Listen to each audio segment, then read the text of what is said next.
इधर राजस्थान में मुख्यमंत्री को लेकर पेंच अब तक फंसा हुआ है। गहलोत गुट के विधायक आलाकमान पर दबाव बना रहे हैं। गहलोत को पद पर बनाए रखने के ऐलान तक इस्तीफा वापस न लेने की बात कह रहे हैं। वहीं पायलट गुट भी इस प्रेशर पॉलिटिक्स पर नजर बनाए हुए है। सबको आलाकमान से अगले इशारे का इंतजार है।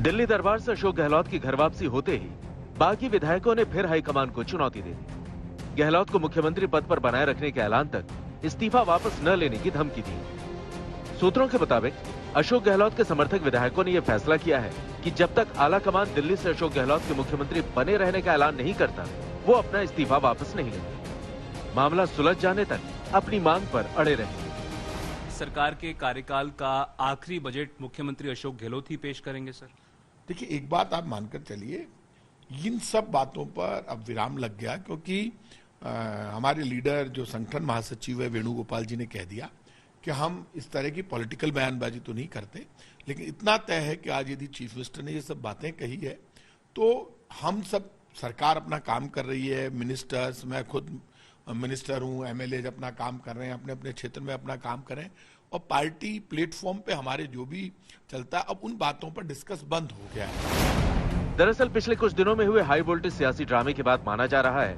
कि आलाकमान अशोक गहलोत से नाराज है। उनकी माफी और मान मनोबल का भी ज्यादा असर नहीं हुआ है।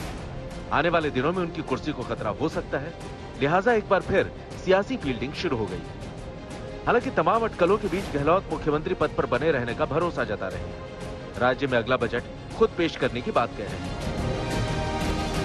जो उन्होंने करना था हॉर्स ट्रेडिंग, वो पूरी कोशिश कर ली। तो हमारे बंदे इतने मजबूत है, उसके बावजूद भी वो हिले नहीं। देखिए आप, सरकार पहले बच गई, अभी मजबूत है।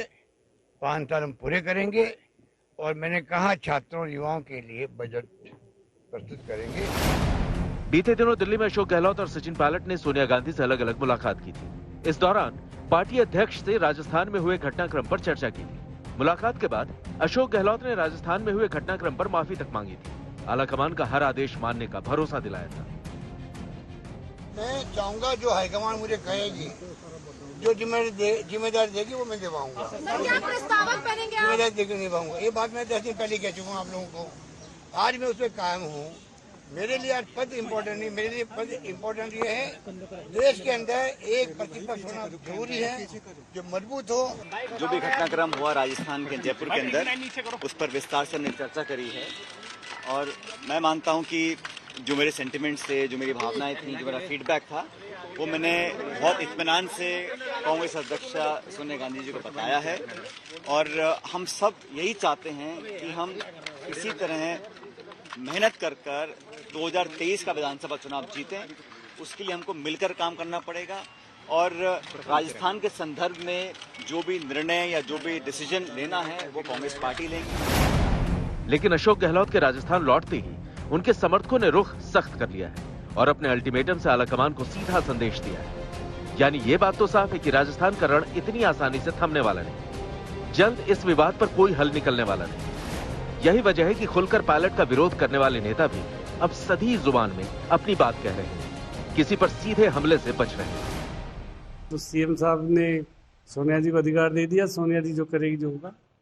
लेकिन सर, उन्होंने कहा कि जो घटनाक्रम संडे को हुआ उसके लिए माफी मांगी कि ऐसा नहीं होना चाहिए। हुआ जो भी घटना हुई, कैसी हुई वो सबको पता है, क्यों हुई सबको पता है।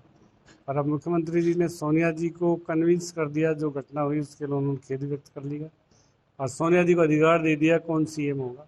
सोनिया जी फैसला करेंगे। उधर बीजेपी राजस्थान की सियासी खींचतान के बहाने कांग्रेस पर तंज कस रही है। मुख्यमंत्री पद से जल्द गहलोत की विदाई की बात भी कह रही है। तो कोई मना नहीं किया है। मुझे ऐसा लगा है कि ऊपर वालों ने ही उनको ठीक कर दिया है और अभी तो केवल अध्यक्ष चुनाव लड़ने से ठीक किया है। संभावना ये भी बन रही है कि मुख्यमंत्री का पद भी जाए। वैसे तो दोनों ही नेता गांधी परिवार और राहुल गांधी के करीबी हैं, लेकिन अशोक गहलोत के बागी दाव ने सचिन पायलट को बैकफुट पर ला दिया। आला कमान से बगावत के बावजूद गहलोत अपनी कुर्सी पर बने हुए और सचिन पायलट भी दिल्ली में डटे हुए। जयपुर से देव अंकुर के साथ शरद कुमार, आज तक।